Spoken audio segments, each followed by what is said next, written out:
life balance is not doing everything for an equal amount of time. It's about doing the right things at the right time. And when you do the right things at the right time, you will actually feel that sense of balance that you've been looking for all along. And it looks a lot more like feeling peace, being confident in your choices when you say yes to this thing or no to that thing, being proud of how you spend your time, shaking the guilt, actually enjoying your life. And I think that that's what we're actually after when we're saying we're seeking balance. Welcome to the Simple Brand Podcast, the show dedicated to helping you create simple experiences for your customers and for your team members. Each week, we're bringing you amazing interviews with business leaders and authors who will teach you how to differentiate your business with the one thing your customers need the most: simplicity. Your customers live in a complex world. Let's make it simple. Now, here's your host, Matt Lyles. It's no secret. So many people today are feeling stretched too thin, like they're overworked, overwhelmed, and overcommitted. And it doesn't seem like that's slowing down. At first, lots of us were thinking that we're being asked to do more with less, like our days are being hijacked by somebody else's agenda. And sometimes that's true. But if you look a little bit deeper, it's not just that. We're being bombarded with all kinds of distractions that we're not ignoring. And we're saying yes to what seems like so many worthwhile opportunities. We know we can't do it all, but it's difficult to know what we can or should do. Hey, I'm right there with you. I know this year I've admitted to being overwhelmed and out of balance more times than I'd like. And if I'm at the point when I'm actually admitting it, then you know it's bad. When I can't get done all that I want to get done, or worse, all I committed to get done, because I feel out of balance. And the more I realize how out of balance I am, the more frustrated I get. And the more frustrated I get, the more it seems to throw me off balance even further, causing, well, even more frustration. And that's why I'm thrilled to talk with Christy Wright this week. Christy is a #1 national best-selling author. She's a personal development expert, and she's the host of the Christy Wright Show. She's also the founder of Business Boutique, which equips over 40,000 women business owners to make money doing what they love. Christy and I get to talk about her new book that comes out today, Take Back Your Time, The Guilt-Free Guide to Life Balance. In Take Back Your Time, Christy gives you the method, framework, and lessons to help you identify what balance looks like in your specific life. And she uncovers the steps to help you focus on what matters most and achieve your own version of balance. So here it is. Here's my interview with Christy Wright. Hey, Christy, how are you doing? Welcome to the show. I'm good. Thanks for having me. I'm excited about this. I am too. And this is a great book to have. I think it has been beneficial for anybody to focus on life balance anytime, but especially today. It's just such a major pain point for people. You're exactly right. It's the #1 question I'm asked. So that's why I wanted to tackle it. Why are so many people feeling out of balance today? Well, obviously, we have more demands on us than ever before. We have more opportunities, even good opportunities than ever before. We're more connected than ever before with social media, technology, and the internet. And then I think also one of the things that we struggle with, and I talk about this in the book, but we don't really know what we want. And what I mean by that is we think we want balance, but we don't even know what that is. We don't know what balance is. We're just sure we don't have it. And so what happens is we end up with this narrative that we're failing. No matter what we're doing, no matter how hard we try, we seem to still miss the mark and feel like we're doing the wrong thing. And so the result is you have a lot of busy people doing a lot of things, still feeling bad, but now they're just really tired. So I wanted to approach this topic and redefine life balance in our day and age and get to the root issues that keep us from feeling balanced so that we can solve it there and fix it once and for all. It's not one of those things that we're just going to maneuver the puzzle pieces of our calendar and then those problems keep creeping up again and again. I want to solve it at the root level so that we can fix this and actually feel balanced, even if the world is out of balance. Yeah. I mean, like, even if everything around us feels crazy and chaotic, the ability to be balanced around that is super valuable. But how do you even define life balance? One of the things that led me down this path is first figuring out what it's not. And I think that we have some mixed up ideas about balance. We think that it's a 50-50 split. Like I'm going to work 50% of the time and be at home 50% of the time. And that's not realistic or desirable. We also tend to think that it means we're going to do everything for an equal amount of time. Like we're just going to work out this amount of time and spend time with God this amount of time and have this much time with our spouse, this much time with our kids, this much time working, whatever. And that's not even sort of realistic. And so by discovering what it's not, it led me to what I believe is the truest, most accurate, most practical and helpful version or definition of life balance. And that's this. Life balance is not doing everything for an equal amount of time. It's about doing the right things at the right time. And when you do the right things at the right time, you will actually feel that sense of balance that you've been looking for all along. And it looks a lot more like feeling peace, being confident in your choices when you say yes to this thing or no to that thing, being proud of how you spend your time, shaking the guilt, actually enjoying your life. And I think that that's what we're actually after when we're saying we're seeking balance. I think we just want to be proud of how we spend our time and we want to enjoy our life. And the good news is when you do the right things at the right time, you will feel that balance that you've been looking for. That's super helpful because going back to what you were saying earlier, if we think of life balance as trying to do all things equally, that's an expectation that we can never meet. I think that's what really hurts us on the inside is realizing that we're not meeting our own expectations. Right. And we have set ourselves up for an impossible standard. And so if we think we're going to do everything and then we don't because we can't, because we won't, then we feel like we're failing. So we live our whole lives feeling like we're failing. And we're not failing. We're just not acknowledging or appreciating or even experiencing or enjoying the things that we are doing and the things that we're doing right. And so I think that it comes down to there's a very practical side of this of going, okay, our time is finite. We're always going to make choices. We can't do everything all the time. And we know that in our head, and yet we beat ourselves up when we don't. And so I think that if we can acknowledge that our time is finite and reset our expectations of what we can and can't do, there's also a piece of this of once we do the right things at the right time, like if we can align our time and say, okay, this is a priority for me, I'm going to spend my time on these things. We still have to acknowledge that it's right and be present for it. And what I mean by that is, and I talk about this in the book, but so much of my guilt used to come from always focusing on where I was not. So when I was at work, I was thinking about my kids, feeling like I'm a bad mom for missing out on stuff. When I was at home, I was thinking about work and emails and deadlines I was behind on, always focused on where I was not. Well, if you live your whole life always focused on where you're not, then of course you feel guilty because you're always focused on where you're not. And you're missing the moment that you're in. Your entire life is focused on where you're falling short, which leads to that narrative I'm talking about. So it can be as simple as flipping your focus to be where your feet are. If right now I decide the right thing is for me to be doing this interview, for me to be at work, for me to be all in right now in book launch season, then not only do I have to do that, which I am, I have to acknowledge that it's right and be proud of that. So when I come home from a 14-hour day, I don't feel like a failure as a mom. I'm proud of, man, I did the right things at the right time because that was right today. And I think setting people free to be proud of how they're spending their time when they are doing the right things is going to be transformative in how we experience every aspect of our life because we shake that guilt that used to focus on what we're not doing. And now we're going to create pride and fulfillment and enjoyment and even being present in the things that we are doing. And that's really powerful.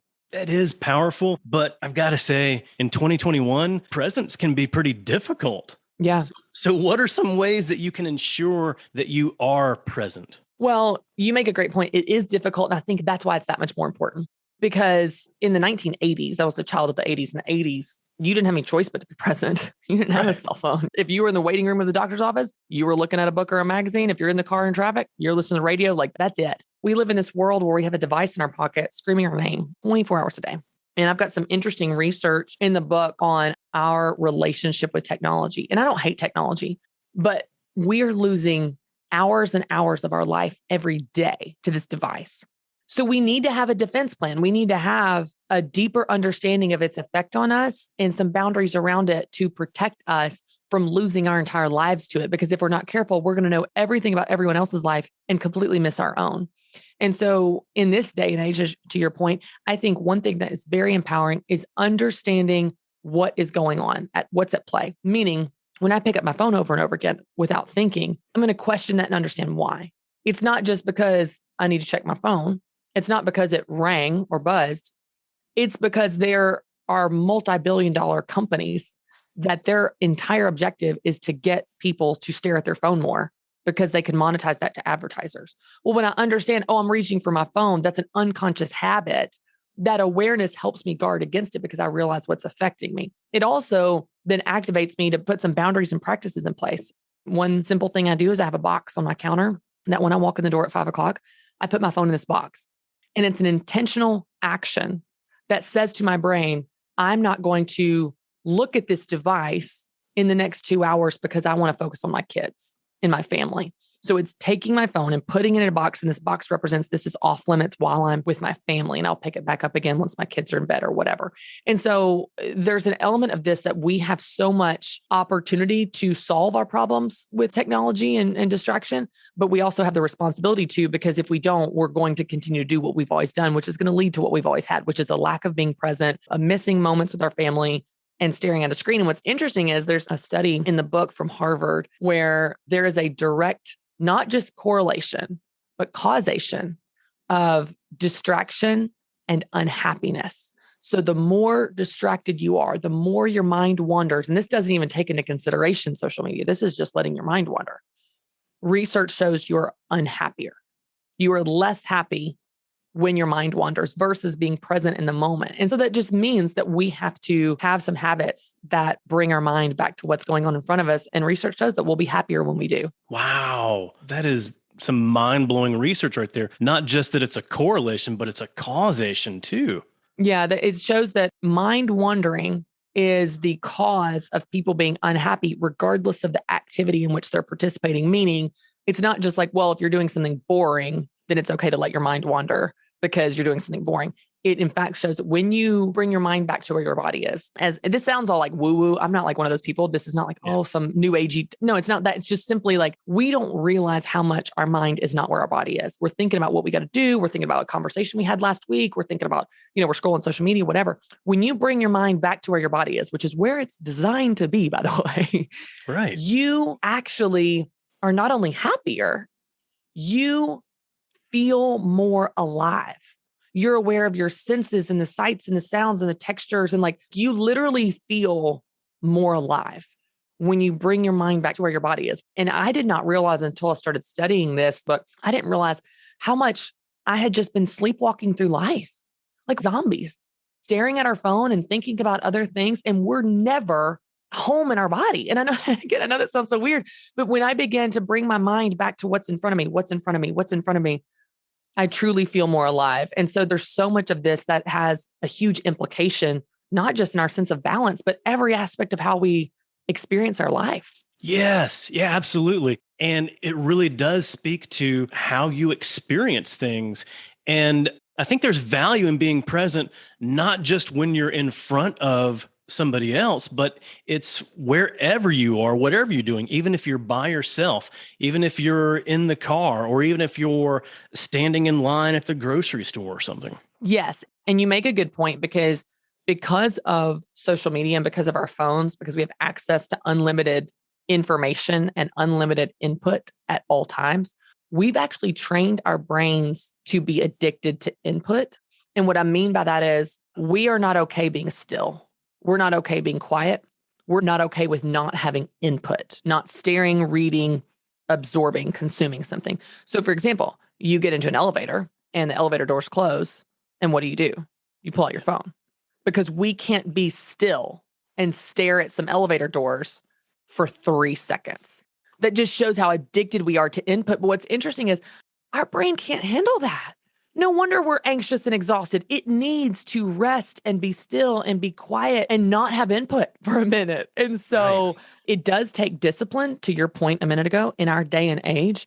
But the results are so powerful in terms of not only how we experience our life, but how rested we are, how much we enjoy the moment, and just the sense of peace, like we talked about. We are in our generation, our world is more anxious than any other population in the history of the world. And, we're not experiencing these world wars. We're not experiencing the hardships of previous generations have had, but we have this onslaught of input. And it's having a real effect on our mental health. It's having a real effect on how we even experience our life. And so I think there's the awareness, becoming aware of its effect on us, and then doing something about it can set us free, where we really can create a sense of peace in our life, even in a chaotic world, where we can feel balanced, even in an out of balance world, because we can't control the world we live in, but we can control ourselves and what we consume and what we focus on. And that's what I want to not only remind people of, but I want to give them practical steps of how to do it. Excellent. So we've talked about, like social media and our phones, our devices. That's certainly one of the top things that comes to mind when we think of those things that steal people's time, that keeps us from our priorities. But what are some of the other more common things that steals our time? Yeah, it's interesting because I think they're different for everyone, but I did put a few common time stealers in the book. These are things that I'm definitely guilty of, and I think a lot of people are. But again, the list is not exhaustive because it's different for everyone. Anything that is not important to you is a distraction to you that's keeping you from something that is important to you. But here's some common examples. The need to be loved. Now, we all have a healthy need to be loved, but one of the things that can get us in trouble is when we try to say yes to everyone to earn love from other people. And a pastor said years ago, he said, there's a very big difference in doing something to be loving and doing it to be loved. And that got me. I mean, that convicted me, because if I'm honest, a lot of my striving and trying is not to be so loving. That's a piece of it, but it's really to impress others and be loved, to earn love from people, to be the hero, for people to go, oh, how does she do it? Oh, she's such a good person.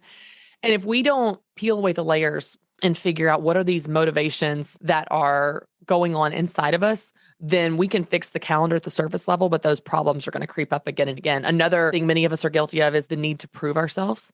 So we want to prove that we're a good mom. So we sign up for all the class stuff and we get monogrammed clothes, matching outfits for all the holidays for our kids. Listen, your 2-year-old does not know what they're wearing on Christmas. They do not care if they are monogrammed and matching. They don't care. They won't remember. It's all about us. It's all about, I need to show what a good mom I am. And if we're honest with ourselves and we can identify that, then we can set ourselves free from that pressure, and we can wear normal mismatched pajamas and have a great time and not get caught up in things that are not important at all in the moment, which actually is a result leads us to feeling way more balanced. And so I think we need to figure out what's going on. Are you trying to earn love from others? Are you trying to impress other people? Are you trying to prove yourself that you deserve that position in your company? So you come early, stay late, and work really, really hard in between to the detriment of your health or your family. Ask yourself why. Why am I doing this? Why do I get myself to this place of being exhausted? Why do I say yes to everything everyone asks me? Why do I feel the need to overdo everything? And when we ask why, then we can start to see which motivations we have that are healthy and normal and which motivations we have are unhealthy and we need to work on so that we can create more balance in our life. So understanding that there's all these different things that can steal our time, and then understanding why they steal our time, that helps us recognize that we are out of balance. Once we recognize that we're out of balance, what can we do to actually get balanced? Yes. As I define in the book, life balance is not doing everything for an equal amount of time. It's about doing the right things at the right time. And so the next question is, well, how do you do that? Well, I lay out 5 practical steps because I love steps. Like, give me a plan. I can follow a plan. One of the things I hate about this term life balance is that it's this elusive shadow that haunts us that we don't know what it is. We just know we don't have it. So I want to define it and then give you steps to achieve it. So here's an overview of the steps. If you're going to do the right things at the right time, this is how you do it. Step 1, decide what matters. So if you're going to do the right things at the right time, you need to know what the right things are. And the good news is you get to decide what's right for you. So you figure out, what is a priority to me? What's important to me, especially even in this season? What's right now? Decide what matters. Step 2, stop doing what doesn't matter. We lose a ton of time to things that are not important to us. And so when you identify what those distractions are, whether it's screens or people pleasing or whatever, then you can cut those things out of your life. And that's going to open up so much room and so much time for things that do matter that you identified in step 1. Step 3, create a calendar that reflects what matters. And as tactical as this is, we don't do it.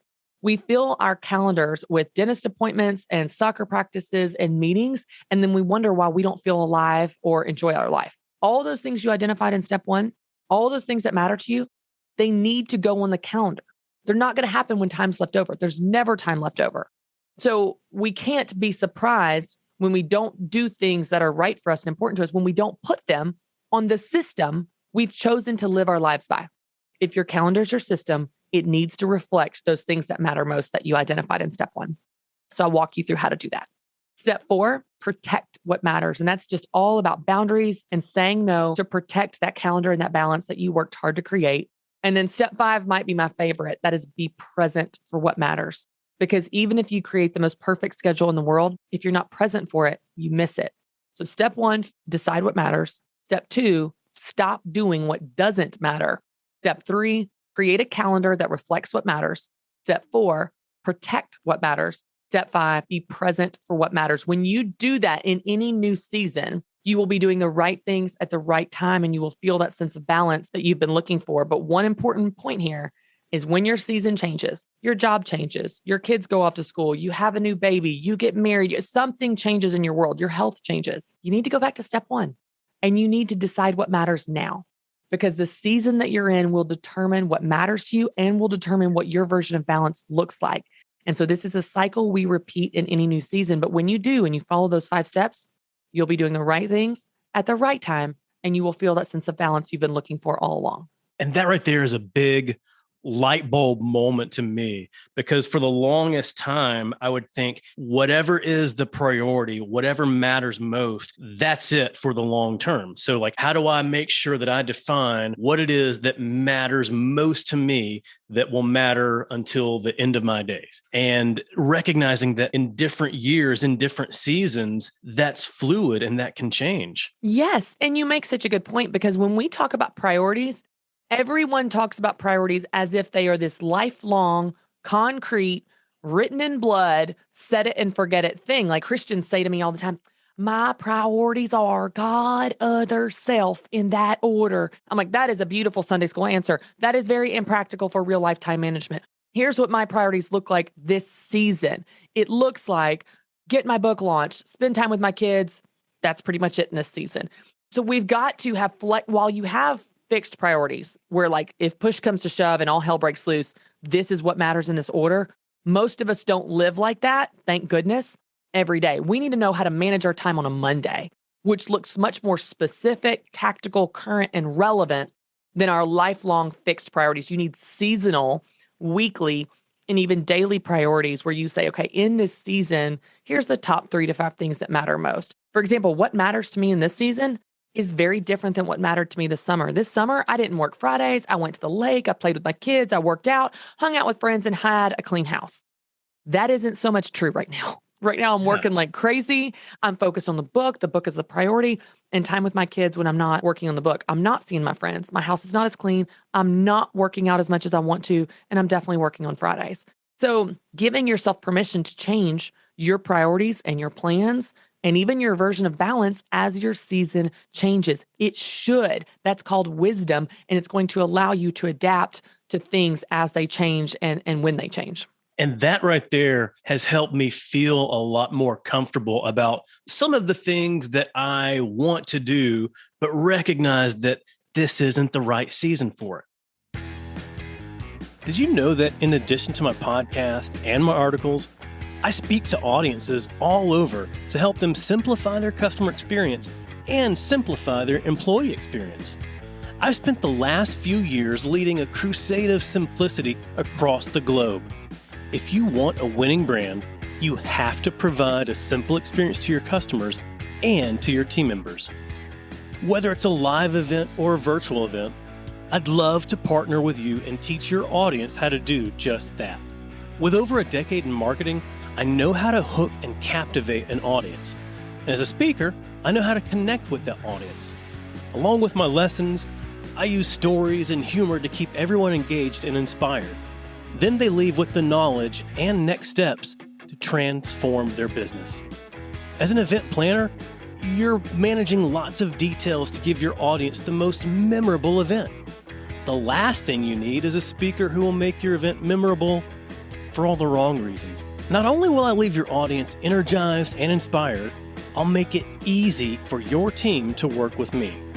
Hey, if I've built my brand around simplicity, then you know I'm going to make it simple for you. When you visit mattlyles.com/speaking, you'll find everything you need to know, including details on my topics, promotional materials, and most importantly, a link to connect with my team so we can book your event. So visit mattlyles.com/speaking. I can't wait to help your audience brand out from the crowd. When I've gone on vacation, I love renting a kayak and doing like a kayak excursion. I've fallen in love with kayaking. And so I want to have my own kayak, and I have this dream of being able to go out and kayak every Saturday morning. I've got two boys right now that are 11 and 8. They've got taekwondo on Saturday mornings. And so that's not going to jive. And if I were to go ahead and get that kayak, I would see it sitting in my garage every day, me not using it. And that would make me feel really down about myself. You make such a good point with this, Matt, because so many people miss exactly what you're saying. Just because something is not right now doesn't mean it's never right. It's just not right now. And when you try to force something that is not right now, it actually becomes stressful, exhausting, and makes you feel out of balance. If you tried to do the kayaking thing right now, when it's not right, it's going to do the very opposite of what it would do in the right season. It's going to suck your joy, make you feel anxious, and make you feel guilty and out of balance. But what's great is when you identify, hey, that's a dream I have in my back pocket for some other time. What's right now is taekwondo on Saturday mornings. Then it gives you permission to focus on taekwondo, shake the guilt of all the things you're not doing, all the things that are not right now, knowing that they might be right someday. And so I think that question is so powerful. What's right now? What's right now? Figure out what that is and do it. And it's going to help you shake the guilt for all the things that are not right now, knowing they might be right in a different season. That's it. That's it right there. And I know now it's starting to sound like this is Matt's therapy, but it took me a few years to get to this point too, about understanding what's right for me, what matters for me. And what matters for me may be different than what matters to somebody else that may be pulling at me, whether it's my church or my job or a nonprofit organization that needs help, or even my family that wants, that wants me to come visit on this certain day that may not jive with my current schedule. So it took me quite a bit of time to understand and decide what mattered to Matt. Right. So how can somebody else go through that? Well, you make a really good point, because I think that there's an element of this that we have to think about who we are responsible to. So there's 3 main relationships I want people to think about. And I don't talk about this in the book, but this is a good context around what you're saying. So one relationship you need to consider is the relationship you have with yourself. And what I mean by that is we put a lot of pressure on ourselves and we don't even know where it comes from. Like, we made it up. Like, you might have an idea in your head, like, oh, I could take on all these projects on Sunday night for my church. What starts as a could turns into a should. I should do this Sunday night. Oh, I'm stressed out because Sunday night. It's like, hey, you made that up. Yeah. You had that idea. You put that pressure on yourself, and now you're holding your feet to the fire. You can just change your mind. You can just decide not to. My friend Jenny, I was messaging with her last week that she was so stressed out because her kids were back in school, and she had decided that she was going to start working part-time now that her kids were back in school. And she was stressing out about her resume and career builder and finding a job and all this stuff. Her kids have been in school like 5 minutes. I said, Jenny, you set that timeline. You decided that you were going to go back to work when your kids are in school. You can just decide not to. You can decide to start doing that in October and give yourself a minute. And so I think the relationship we have with ourselves, we have to question our thoughts. Don't believe everything you think. If you're feeling pressure, the root of that pressure might be yourself, and you can take the pressure off. You can change your mind. So that's one. The second one is the relationship to your family. So this book is not a bulldoze everyone in your path to live your best life message. It's not at all. It's like, hey, you need to figure out what life balance looks like for you, and then sit down with those people that you've chosen to live your life with. Because if you're married, when you walk down the aisle, you said, it's not just my life anymore. It's our life. It's not just my time. It's our time. And so let this be a conversation starter with you and your spouse, and even older kids, if your kids are older, to say, what are your values? What does this season look like for you? What do you want to do? What are your dreams and goals? And then have everyone's voices and values represented on the shared family calendar. Because when you make a decision, like Saturday morning, for example, Matt, if you did decide to go kayak, there's a huge implication on your family, on your doing that. And so this is something that you come together as you think about that. Now, me personally, I feel responsible, deeply responsible to the people in my household, my husband and my children. I do not personally feel as responsible to people outside of my household, whether that be extended family, our in-laws, my parents, friends, whatever. I feel responsible to them, but not the same level. Now, that's a very American, individualistic worldview. There are cultures where people feel deeply responsible to every generation. There's multiple generations in a household, et cetera. So I just want to give the disclaimer that this is my American individualistic worldview. But the reason that say that is you need to think about your level of responsibility to others, because one of the things that I teach in the book is this is your life. You need to spend it on what's right for you. This is your time. You have a right to spend it on what's right for you. If what's right for you is serving in the church like crazy, cool, go do that. If what's right for you is being there for your in-laws or your parents or taking care of a family member, that's great. But you get to decide what's right for you. And so when people come to me with, oh, we've got this, or we need this, or we think you should be doing this, unless they live in my household, they don't carry near as much weight with their say and their opinion on what I should be doing with my time. I'm going to decide what's right for me and have a conversation with my spouse about it. I'm not going to follow the whim of everyone's big opinion of what I should be doing. Again, that's my personal view, but I think a lot of times we live our lives for other people and wonder why we don't feel happy in our own life. Well, yeah, because you're living it for other people. So decide who you're responsible to, consider them, and then set some boundaries, some in love and in respect, set some boundaries with all those other people that have an opinion about how you should be spending your one life. I'm like, you got a life. You do what you want with it. I'm going to do what's right for me. Love it. That's something else that a lot of people have trouble with at times are those boundaries, being able to set those. It's not the easiest way, but it's the simplest way. One of the simplest ways to set a boundary with others is by saying no. It's simple, but it's not easy. So how can people learn how to say no in order to be able to set those boundaries? Okay, I'm going to give you a super tactical answer to this one. Number one, script it. Write out in advance what you would say to different requests. So a family member comes to you with, can you help us move on Saturday morning? Someone comes to you at work when your plate's already full. There's an awesome thing at your church on Sunday night. There's a party on Friday night, whatever. All these possible scenarios. I actually have a download, 25 ways to say no, where I script it for you of all the different types of requests you might get. What's so powerful about this is when you script it in advance, then when someone asks you, you're not put on the spot, trying to fumble through your words, feeling like I feel guilty. I don't know what to say. I don't know how to let them down because you've scripted it. But the second piece of this is after you script it, I want you to practice in front of the mirror, in front of your dog, in front of your spouse. I don't care who. Just practice it, because saying no is a muscle. And if you never exercise that muscle, like any muscle, it's weak. But the more you practice it, the more you exercise that muscle, the stronger it becomes. And eventually it gets easier and you feel more powerful, like you actually have a say in your own life. Imagine that. But it comes through scripting it in advance and practicing it. And I'll tell you, here's the great news for all my people pleasers out there, all the people that are like, well, I can't say no. I'm just such a nice person. Let me tell you something. An honest no is always better than a dishonest yes. It's not that you don't want, it's not just that you're such a good person. You're lying because you're going to try to wriggle out of that later. And you're not telling the truth when you say yes to that thing, but you want to say no. And so my husband does this to me where he says no to things all the time. He's very comfortable with it, but he does not even say the word. He's so nice about it. Here would be a perfect example. So let's say I come home and I say to Matt, my husband's name is Matt also. I say to Matt, Matt, you know what we should do? We should totally redecorate our entire living room. Like I can just see it. We could get a new couch and put it on that wall and get new art and get new plants and like get a new rug. Like, oh my gosh, it's time for a refresh. I'm just feeling it. We should totally redecorate our whole living room. Here is something my husband might say to me. Wow, gosh, I just love how creative you are. I don't think now is the right time to add a new project to our already busy schedule or our budget like that. But man, I really love how you love improving things. That was so nice. But the answer's the same. No, we're not redecorating our whole stinking house, Christy. He has done this to me when I have the idea to get a dog, redecorate our house, do some other crazy thing, because I've got a million ideas a day. And he's so kind and he's so affirming.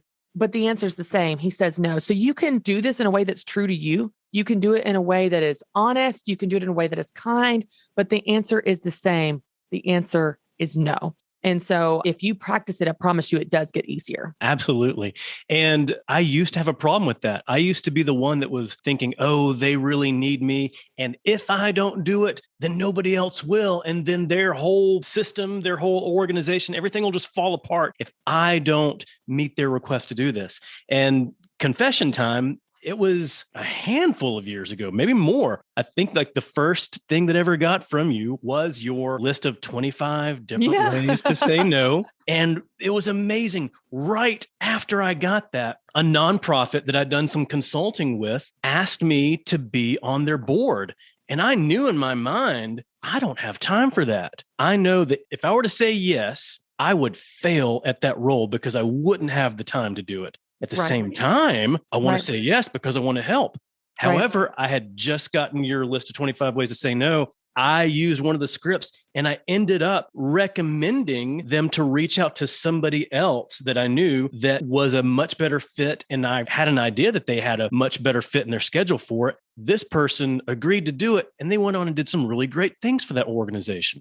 That's awesome. You know, it's so funny you say that, Matt, because literally right before I walked in to our studio for this interview, I was talking to Tyler, who's my brand manager, and he said, hey, I've got some bad news, good news. He said, your speaking event on October 1st was canceled, but it's been moved to December 1st.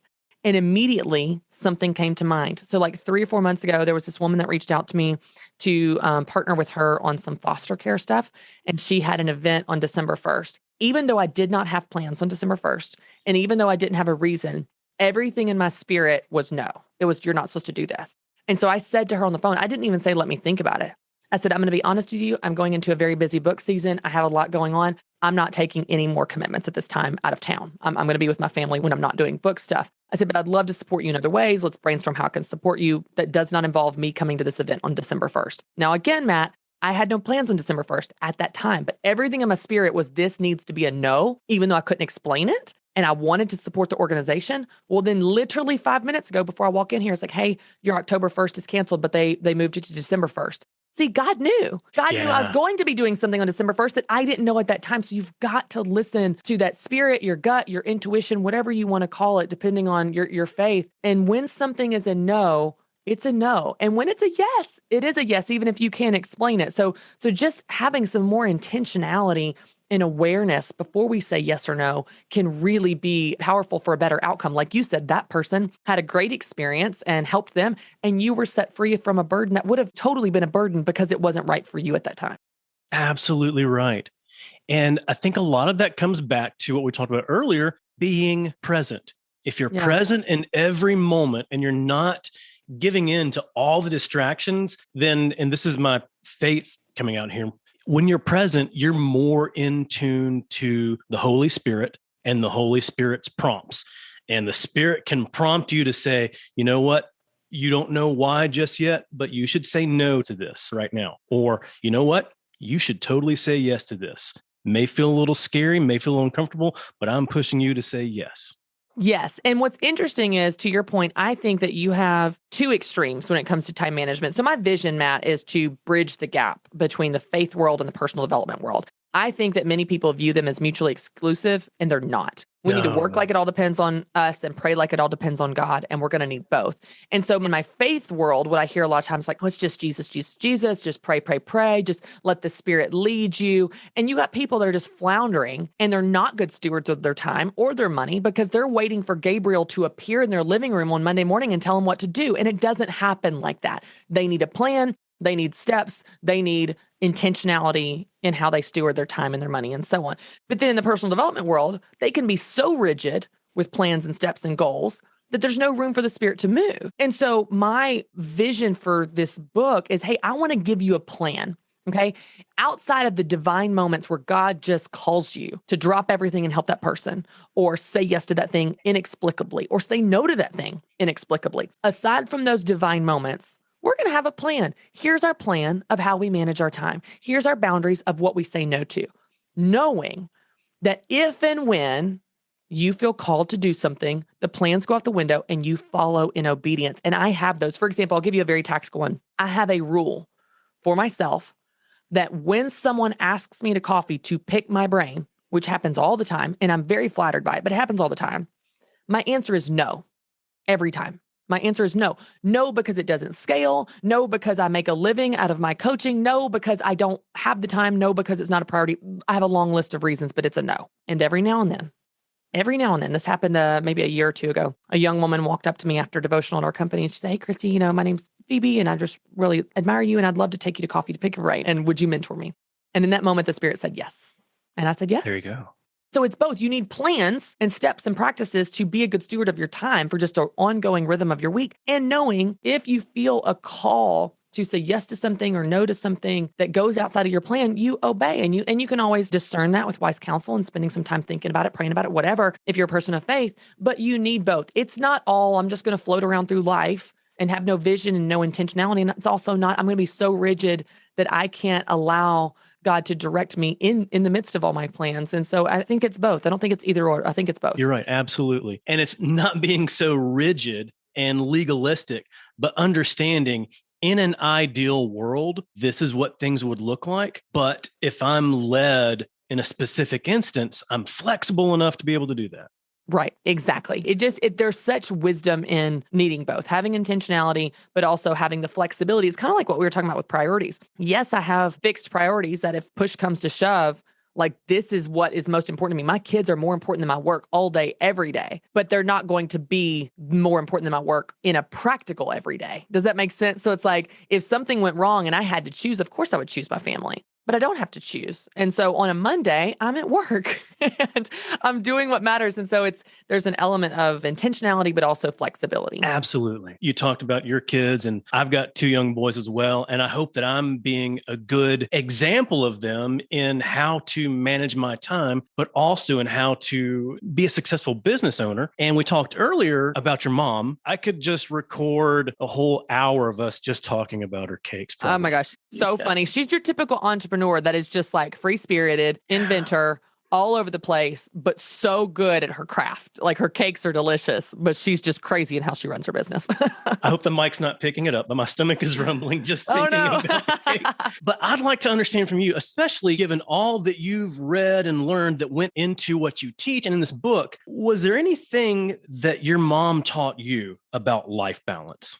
Well, we had such a non-traditional life. So she was a single mom. I was an only child from the time that I was 6 months old. And she started this business when I was 6 months old to raise and support me. So, I mean, I was like in the cake shop all the time, 2 and 3 and 4 in the morning. Like I was raised in the cake shop. I spent more time with her employees than my friends. Wow. So there's nothing about that you look back and go, oh my gosh, like Christy had the Pinterest perfect childhood. Not at all. But my message of hope and encouragement to everyone listening right now, especially my entrepreneurs, is that I did not, like our life was hard. I remember going to the cake shop at 2 in the morning and it had been broken into. I remember getting a flat tire in the rain. I remember just struggles growing up. And the thing that I would say is an encouragement to our listeners, especially those that are entrepreneurs doing their best to make it in business and also raise a family, your children will not make it in life despite your struggle. They will make it because of it. Because I am who I am because of my mother. I am who I am because of what I watched and observed. She didn't teach me work ethic. She lived it out in front of me. I worked my behind off because I had this incredible model. I had a front row seat to a woman that was a fighter and a survivor that made a difference in the community and raised me at the same time, unapologetically doing what she needed to do to get by. And that is my whole framework for life. That is what shaped my character. Not because I had this Pinterest perfect party and I was taught lessons on a Tuesday at 3:00 about how to be a good person. I freaking watched it. And so for my entrepreneurs that are listening right now, I just want you to know, like, you're not harming your children by exposing them to your struggle and to you making it in this world. You're actually helping them more than you can possibly realize because you are developing in them character qualities and resilience that could not be forged any other way but in the fire. And they are going to make it in life because of that, not despite it, because of it. And I just want my entrepreneurs that feel like they're failing to know that they're not. You are doing a good job. You just have no idea what a difference you're making in your child's life. Oh, that is powerful. That makes so much sense. And it's so true.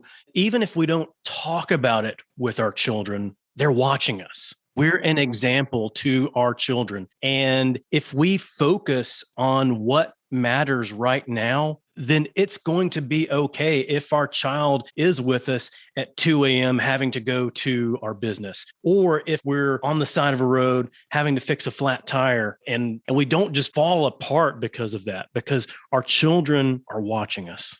I think we get to define things within the context of our family, especially for little kids. So like, for example, I remember talking to my son, Carter, he's 6.5 now, but when he was like even 2 and 3, and we were somehow talking about work. And I think he said something like, "Why do you go to work?" And I said, "I go to work to help people." And so for my son, if you ask him today, why do people work? He will say to help people. That's why we go to work. We go to work to help people because that's what I believe we do for work. Now, if I said, because I have to make a paycheck to put food on the table, well, that's going to completely change how my child views work and what I do. He's going to see me as I believe I'm a victim and this is something we have to do. And I'd rather be at home and I'm pretty miserable and all that. It's like, no, buddy, I get to hang out with you all the times that I hang out with you. And I get to go to work and help people all the time. And so it's like Carter, when he thinks about work, he thinks about, well, what do I want to do to help people? He wants to be an ice cream man. In fact, my mom made an ice cream truck. She makes tiny houses in her spare time, Matt. If you go to my Instagram, you'll see it. It's absolutely hysterical. So she made him this ice cream truck on a trailer. Like it looks like something out of a Dr. Seuss book. It's comical and adorable at the same time. We did an ice cream truck in my neighborhood. I just put it on the neighborhood Facebook page, like, hey, Carter's ice cream, on this day. It was just like ice cream sandwiches in a freezer type of thing. But I visualized this day as I'm going to have a nice little business lesson with my son because I love helping people with business. And he might make $2, right? Like I'm going to sit in a lawn chair. It's going to be so fun. Listen, let me tell you something, Matt, that child made $200 in 2 hours and I was refilling his freezer. Like it was so fun and awesome. But it's like things like that, that's going to shape their ideas of work. That's going to shape what it is, and so we have such an opportunity as parents to paint this in the light that we want them to see it in. Because I want him to see his work and his life as what he does to go help people, not I have to work a job to collect a paycheck and be miserable. We get to decide that in some capacity. Yeah. And it helps shape their viewpoint of life and it shapes their viewpoint of what their calling can be. When my youngest son, he was 4-ish years old or so, and this was in my previous career, I was leading the brand strategy at FedEx, and I led all of our brand promise work. And it was the purple promise because purple is part of FedEx visual identity. And so when I would go off to work or when I would come back home, my youngest son would say, "Did you work on the purple promise today?" And for Father's Day, he was with my wife. They were in Target looking for Father's Day present, and he picked out a purple water bottle, a purple clean canteen water bottle. He said, "We should give this because of the purple promise." And I've still got that purple water bottle today. Oh, that gives me chills. I love it. They're getting it. They're getting it more than we even possibly realize. Christy, this has been a lot of fun, but I've got one last question for you. If you were to create a 5-song soundtrack to take back your time, what songs would you include? Okay, we're going to focus on the book. So these are kind of fun because I think they all hit on different parts of the book. So number 1, It's My Life by Bon Jovi. That's so Enneagram 8. Like, it's my life. Don't tell me what to do. But it really is. It's your life. You get to decide what matters to you in your one life that you've been given. Number 2, classic favorite for me is Shake It Off by Taylor Swift. Like, listen, people are going to hate. They're not going to understand. They're going to judge you. Shake it off. Shake it off. Number 3, this is random, but High Hopes by Panic at the Disco. So it's got a really great beat and high energy, but it's just like, get your hopes up. We live through life like, oh, I'll believe it when I see it. And oh, like it's not practical, realistic. No, get your hopes up for your life. Like have high hopes for your life. And you'll be amazed at what you can actually make happen if you begin to believe it. Number 4, You're Gonna Miss This by Trace Adkins. Don't wish it away. Whatever season you're in, don't wish it away. I've got fingerprints all over every surface of my house, Matt. And it's like, I look at that and I just go, oh, but that represents the footy pajamas and snuggle season. I don't want to wish it away. Look at the good in the season. And then number 5, Believe for It. It's a new song by CeCe Winans, but it's just like believe for big things. Get your hopes up and believe for big things because God is for you. And if you trust him with your life, he will blow your mind. More than you can ever ask or imagine is what scripture says. So Believe for It by CeCe Winans. It's a good variety there. Good variety in genres. That's a good eclectic mix right there. And, and I'm feeling pumped up already. Awesome. I love it. Well, Christy, I have learned a lot from you. And again, this feels like my own, like 1-hour therapy session with Christy. But I know that others are learning from this too. Where can people go to learn more? Yes. Well, you can go to christywright.com/balance to get the book. Launches on September 14th. So you can get the book there. And then also I did want to give you, I just got a text from my marketer, want to give you a resource for that 25 ways to say no that you talked about, just since we talked about it, if that's helpful. Thanks. It's a free download. You text protect time to 33444. protect time, all one word, to 33444. And then you'll get the download. And that's just a script for you. It's just 25 ways to say no, depending on work requests, family requests, volunteer requests, to help you strengthen that muscle. Since we talked about it, I know that is hard for people. So that'll help you start to exercise that muscle and hopefully make it a little easier on you. And I can attest, those scripts, super helpful. I love that you actually used it. So you knew what I was talking about. Like, oh yeah, I get that. It works. That was me. Christy, thank you so much. Great seeing you. Great talking with you today. Oh my gosh, you're awesome, Matt. Anything I can ever do to help, I'm happy to. Thank you for having me. I hope you enjoyed my discussion with Christy Wright. So go ahead and check out her book, Take Back Your Time. It's out today. And if you're enjoying the Simple Brand podcast, go ahead and hit the subscribe button. It's going to make it so much simpler for you to get future episodes like the next one featuring Mike Michalowicz. Mike is a top keynote speaker, a best-selling author, a former Wall Street Journal columnist, and a business makeover specialist for MSNBC. And Simon Sinek calls him the top contender for the patron saint of entrepreneurs. Mike and I talk about his new book that comes out next week, Get Different, Marketing That Can't Be Ignored. I don't know if you know this, but your customers are bombarded with distracting messages and experiences all day, every day. And it's hard for any one business to just cut through all that clutter. Too many business owners are left frustrated because they feel invisible in a crowded marketplace. They know they're better than their competitors, but when they focus on that fact, they get very little in return. That's because, to customers, better is not actually better. Different is better. And those who market differently are the ones who win. But how do you even go about knowing how and where to be different? How do you grab? How do you keep your customers' attention? Mike and I discuss all that and more, all based on the methods, tools, and lessons from his book, Get Different. So go ahead and subscribe. You'll automatically get Mike's episode as soon as it's live. Until then, keep it simple. Thanks for joining us for this episode of the Simple Brand Podcast. Want to make your listening experience simple and automatically receive each new episode? Visit our website, simplebrandpodcast.com, where you can subscribe to the show in iTunes, Spotify, Stitcher, or wherever you listen. If you're finding value from the Simple Brand Podcast, leave us a rating or review. That helps us get the show to the ears of the people who need it most. Be sure to catch Matt right here next week. Same Matt time, same Matt channel. Until then, keep it simple.